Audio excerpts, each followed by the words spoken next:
Good evening, brothers and sisters. Please excuse the wildness of my hair. I want to say to you that the day will come when you begin to realize that you are nothing.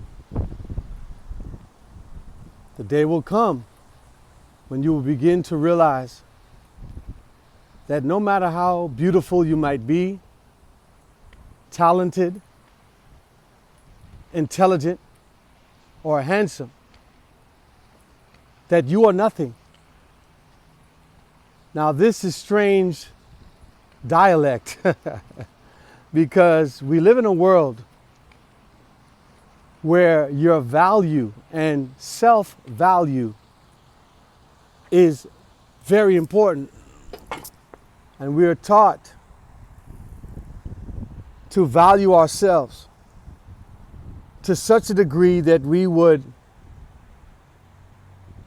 elevate ourselves above others in our minds, and our opinion of ourselves is being programmed to think that it is better than others around you. I mean, that's the world we live in. And to illustrate this point, I'm going to use Moses as our case study. Moses was somebody. Although he was born as a Hebrew slave, he was special, he was anointed. His mother put him on the Nile River. We know the story. Pharaoh's daughter came, picked him up, and he was raised as a prince of Egypt for the next 40 years. Oh, he was definitely special. He was definitely somebody of high esteem, somebody that was wise, somebody that was called upon because of his gifts, his talents, and he most likely was a handsome brother as well. But I want you to stop and think about what God did to him in order to prepare him for the greatest work any man has ever done. God took Moses at the age of 40, when you and I, from outward appearance, would think, hey, Moses is ready. He's a prince of Egypt. He's 40 years old. He's got the support of everyone in the kingdom here in Egypt. He is handsome. He's a good general. Lord, if you're ever going to use him to do the great work that you called him to do, why not use him now?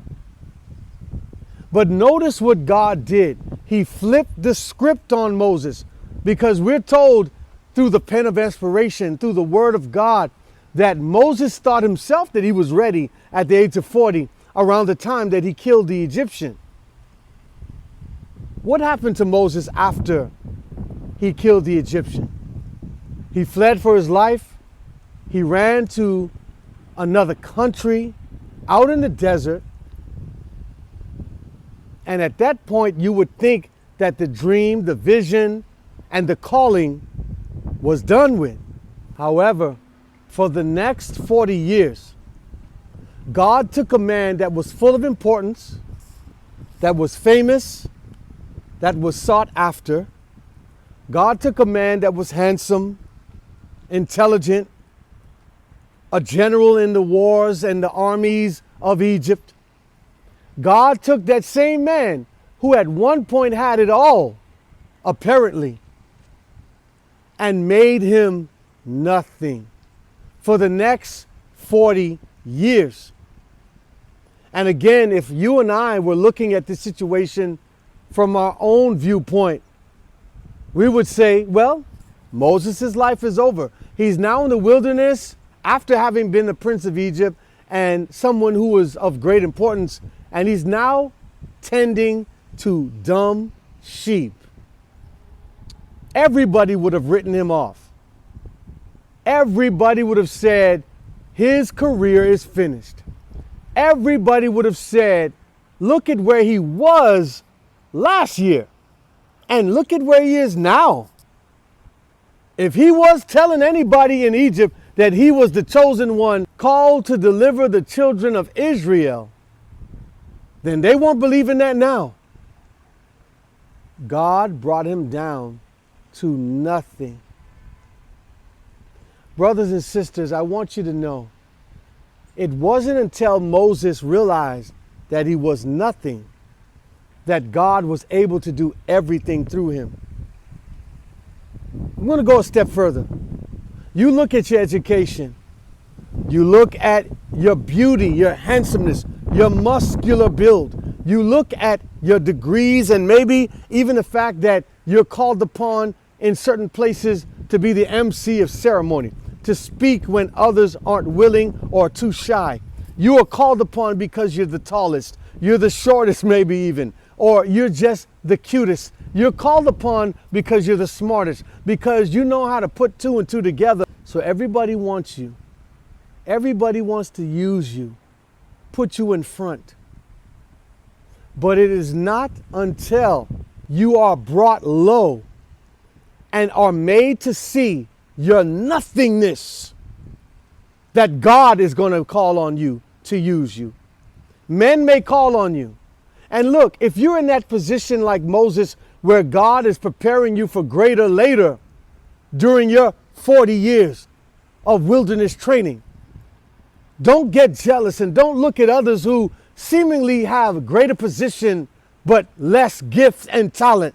That those who are called upon to do things when you are left out, and you know you were called to do the exact same thing that people who are less qualified than you are doing in the church, on social media. Their platforms are blowing up and everything seems to be okay and hunky-dory for them and their ministry, their business endeavors, their marriage, their children, everything else that you can imagine, right? I'm not saying that God won't use them.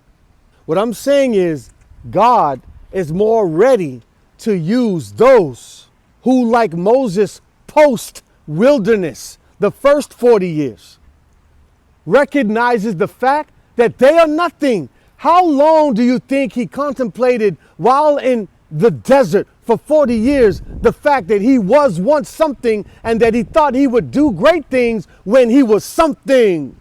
But that after he realized that without God he was nothing, even while in Egypt, that is when God did great work through him. Humble yourself. Applaud those who may have less gift and less talent than you.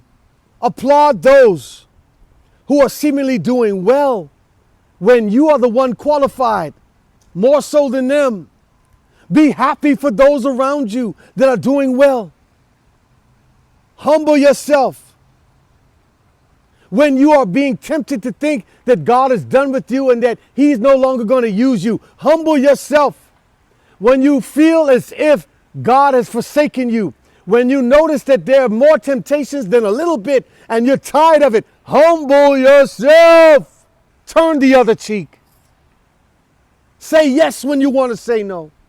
Go further when you think you've done enough. And watch how God will destroy any barrier between him and you to use you. This is Pastor Battles with another episode of Chicken Stew from me to you. Be blessed.